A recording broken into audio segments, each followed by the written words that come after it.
सेवा प्राधिकरण क्या है और इससे जनता को क्या क्या लाभ मिलते हैं, इसके बारे में जरूर थोड़ा बताइए। देखिए, यदि इसकी पृष्ठभूमि में जाएँ तो संविधान निर्माताओं और उसके पश्चात भी जो विधायिका था, उसका मत ये था कि लोगों में जागरूकता नहीं है और विशेषकर कानूनी जागरूकता नहीं है। जी।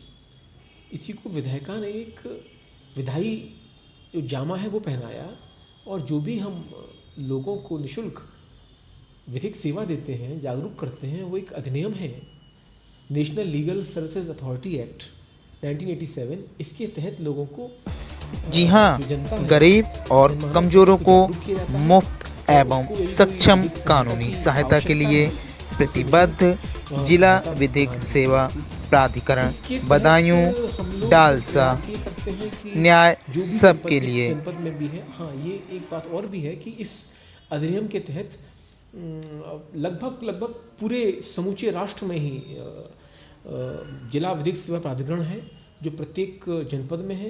प्रत्येक तहसील में विधिक सेवा समितियां हैं जो निःशुल्क विधिक सहायता लोगों को उपलब्ध कराती हैं, कानूनों के बारे में बताती हैं, विधि व्यवस्थाओं के बारे में उनको अवगत कराती हैं। और मूल रूप से जो छोटे मोटे मुकदमे हैं, या यूँ कहिए जो पैटी ऑफेंसेस जिन्हें कहा जाता है, उनमें ये प्रयास रहता है अधिकरण का भी, प्राधिकरण का भी, और जो विधायी मंशा भी यही थी कि जो छोटे मोटे मुकदमे हैं उनका निस्तारण आपसी सुलह समझौते से हो। किन मुख्यतः रूप से मामलों से संबंधित यहाँ मामलों को निपटारा किया जाता है, उसके बारे में? उसके लिए एक पूरा प्रारूप है, जैसे कि नेगोशिएबल इंस्ट्रूमेंट एक्ट के जो मुकदमे हैं उनको आप सुलह समझौते से सुलझा सकते हैं। मुख्यतर जोर माननीय उच्चतम न्यायालय का भी पारिवारिक मुकदमों पर है। अगर पारिवारिक विवाद हैं तो उनको यदि आपसी सुलह समझौते से सुलझाया जाए तो वो बेहतर दोनों के लिए है। एक उन पक्षकारों के लिए भी है जो वो मुकदमा लेकर आए हैं, उन पति के लिए भी है, उस पत्नी के लिए भी है, और विशेषकर उन बच्चों के लिए भी है जो उन मुकदमों से प्रभावित होंगे। तो मूलतः यही हम कह सकते हैं, ये कहना भी चाहिए कि जो नेगोशिएबल इंस्ट्रूमेंट एक्ट है, छोटे मोटे मुकदमे हैं, मोटर व्हीकल एक्ट है, कुछ एक हद तक आपका जो लेबर वाले जो मुकदमे हैं छोटे मोटे, उन मामलों में जो छोटे मोटे मामले हैं उनका निपटारा ये जो आपसी सुलह समझौते से हो, और इसमें हम अपनी जितनी भी सहायता संभव होती है लोगों को देते हैं और कराने का प्रयास मध्यस्थता के माध्यम से करते हैं। जिला विधिक सेवा प्राधिकरण की ओर से कब कब ये शिविर लगाए जाते हैं और कहाँ कहाँ ये शिविर? इसके लिए हम पूरा, हमारी एक विंग है जो समाचार पत्रों को संबोधित करती है कि अगला शिविर कहाँ लगने वाला है, और इस संबंध में हम लोगों के द्वारा जो विधिक जानकारी देने वाले व्यक्ति हैं, जैसे कि प्रबुद्ध नागरिक हैं या प्रबुद्ध जो विद्वान अधिवक्ता महोदय हैं, अधिकांश शिविरों में मैं स्वयं प्रतिभाग करने का प्रयास करता हूँ, वहाँ दिए जाते हैं।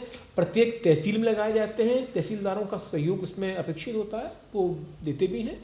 उनमें एसडीएम भी आते हैं, हम स्वयं जाते हैं, और विधिक जो कहिए पीएलवीज होते हैं उनका सहयोग होता है। कभी कभी जो विधि विद्यार्थी हैं उनका भी सहयोग ले लिया जाता है। तो ये शिविर लगातार चलते रहते हैं। कमोबेश कहिए कि जैसे कि अब अमृत महोत्सव चल रहा है तो प्रत्येक दिवस हर तहसील में शिविर हो रहे हैं, और वैसे हमारे शिविर लगातार एक अच्छी संख्या में सदैव लगते हैं। जिले लेवल जो शिविर चल रहे हैं तो इसमें जनता जो है जिले की किस तरीके से अपने मतलब समस्याओं का निस्तारण कराए, तो उसके लिए वो क्या करें, मतलब वो कहाँ जाएं? बिल्कुल आपने अच्छा प्रश्न किया। उस संबंध में हम उनके प्रार्थना पत्रों को वहाँ लेते हैं। उनके प्रार्थना पत्र यदि हमसे संबंधित है, न्यायालय से संबंधित है, तो उनको हम प्रार्थना पत्र लेकर एक जो यथोचित जो न्यायालय होगा उसके सम्मुख प्रस्तुत करते हैं। और मान लीजिए कभी कभी ऐसे भी प्रार्थना पत्र आते हैं जिनका सीधा संबंध जो हमसे नहीं होता, मतलब जैसे कि कोई किसी नाली का विवाद है या कोई राजस्व का मुकदमा है, तो वहाँ तहसीलदार जो बंधु होते हैं, तहसीलदार महोदय होते हैं, एसडीएम साहब होते हैं, उसको वो देखते हैं। हाँ, उसका फीडबैक हम लेते हैं। उसके पश्चात भी यदि उसे कोई समस्या आती है और वो कुछ जानना चाहता है, कुछ समझना, उसे ये नहीं, अब होता क्या है, लोगों को ये नहीं पता होता कि उनका जो मुकदमा है वो एक राजस्व विभाग में लेकर आए या राजस्व न्यायालय में लेके आए या दीवानी न्यायालय में। तो ये उनकी हम सहायता करते हैं कि भाई आपका मुकदमा जो है वो इसके क्षेत्राधिकार के अंतर्गत आता है। आपका विवाद जो है वो कृषि भूमि का विवाद है, वो विवाद एक जो कहना चाहिए कि जो रेजिडेंशियल प्रॉपर्टी है उसका विवाद नहीं है। तो इस तरीके से लोगों को समझाया जाता है, वो समझते भी हैं, और आपसी जहाँ तक संभव होता है, देखिए प्रत्येक मुकदमा ना समझौते से सुलझ सकता है, ना संभव भी नहीं है, और ये ध्येय भी नहीं है।